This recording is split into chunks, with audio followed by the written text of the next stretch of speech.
Previously, on my basement renovation project, I showed the initial work to really transform the basement from looking like a haunted house to a livable space. We could see that the framing made the rooms come alive, and I was excited. I had my electricians rerun all the electrical in the basement to be safe. And let me tell you, getting contractors and managing this project was proving more difficult, stressful, and expensive than I initially thought it would be. Now, last winter, my home was extremely cold due to a lack of insulation. And so I also had to get the exterior walls of the basement insulated, which should add warmth to the space this winter. I hope all this was worth the money that I spent. Now, anyways, in today's episode, I'll share the drywall and taping parts of the project. But before we jump in, you know the drill. Let's go.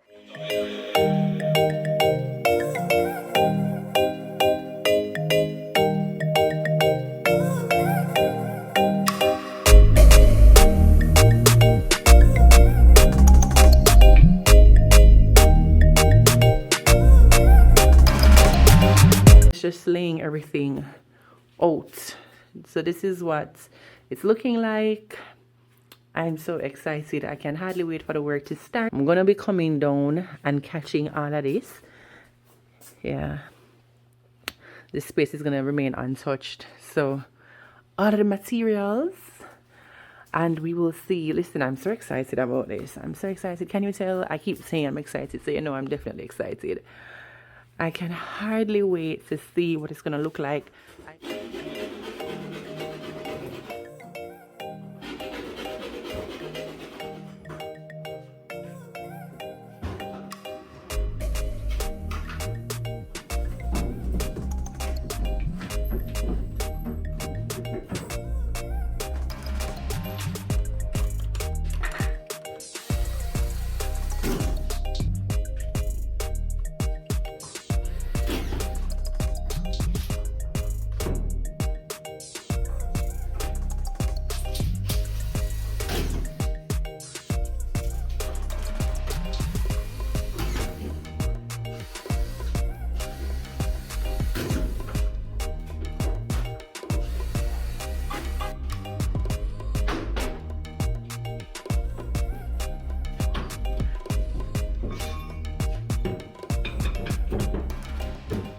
So these guys actually worked really fast. They were employed by the contractor that I was working with.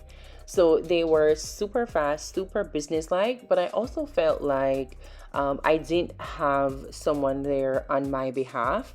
And so there were some misses, things that I perhaps didn't spot initially. And so I do have a few issues, to be very honest. But for the most part, I think that they were doing an amazing job.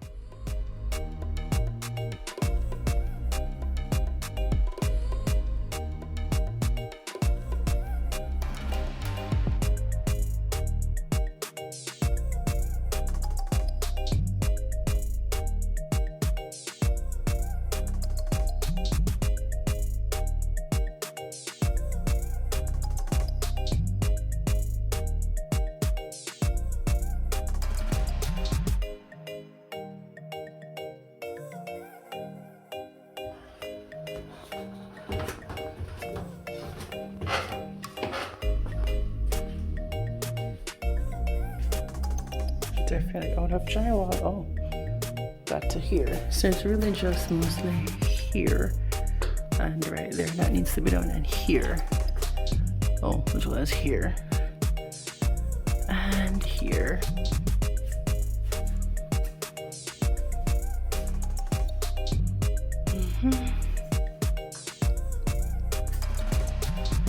Okay, this is like a really spacious spot. Coming in here, along here.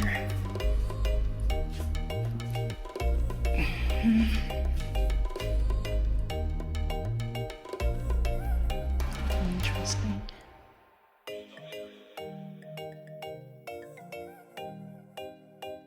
When you buy them when they're brand new, they don't work that good. Oh. Then I show you this fast. On the bottom, you see on the bottom, I put a steel plate on the bottom. Right. Because when you buy them, it's a little bit wider than your face. Yeah.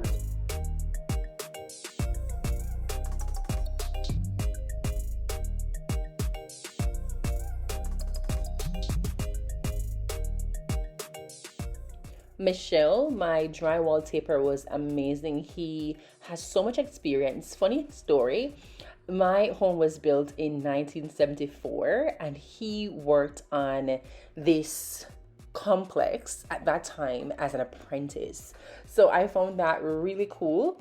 As I said, he was super knowledgeable and he was teaching me as I went along because I assumed taping was just as simple as just taping, but he taught me lots of tricks and tips, and it was just a great time having him around and learning from him. I think if I purchase another home in the future and I am doing any renovations, which I hope I don't have to do, that this is something that while I definitely would prefer having a professional, if push come to shove, then I can definitely take on the taping just based on all the tips and tricks that Michelle shared with me. Oh my gosh. Oh, this is quite cool.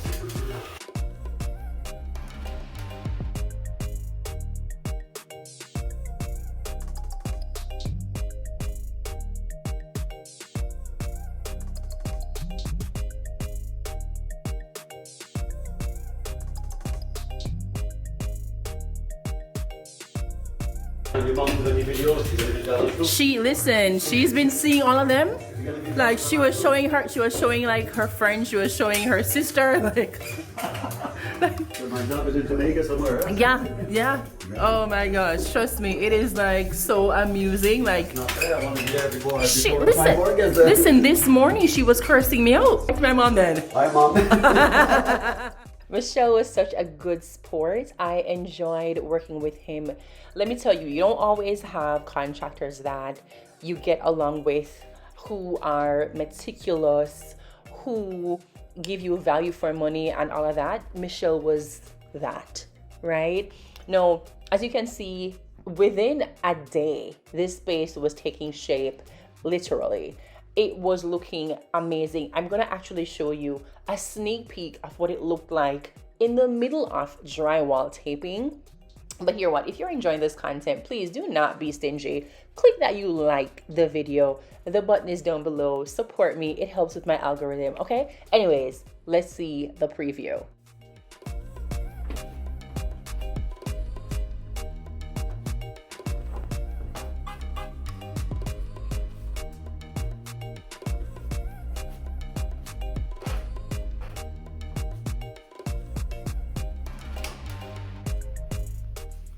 As I shared earlier, I was not entirely pleased with the work done by the initial drywall guys. They were fast, they knew what they were doing, but I saw some clear misses in the laundry room especially. But the thing that really annoyed me was more so in this space. If you look to the right of this frame, you'll see that there was that exposed concrete area, and that's not cute.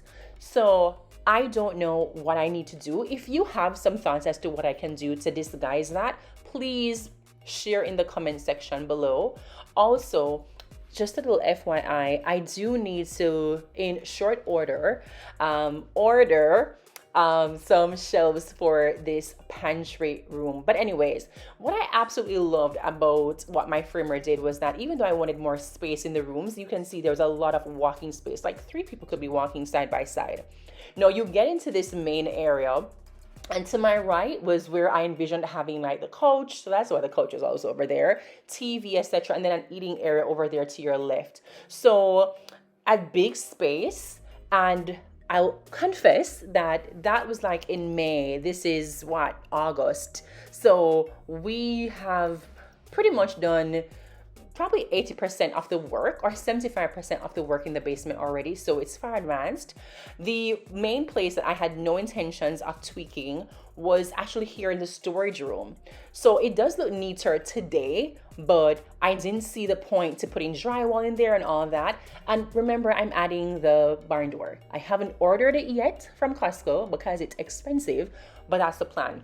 Anyway, this is where I'm calling it a wrap for today. I hope you enjoyed the episode. I'm keeping it short and sweet.